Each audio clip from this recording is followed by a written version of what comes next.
What are you doing? I'm writing a book. Oh, okay. And what are you using?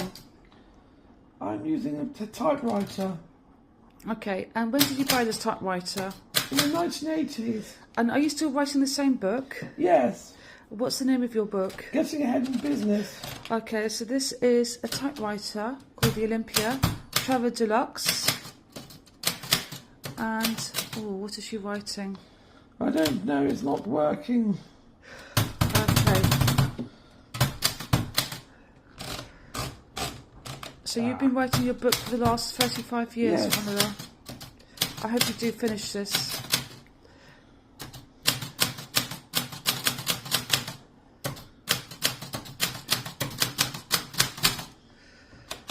This is the beginning of my story.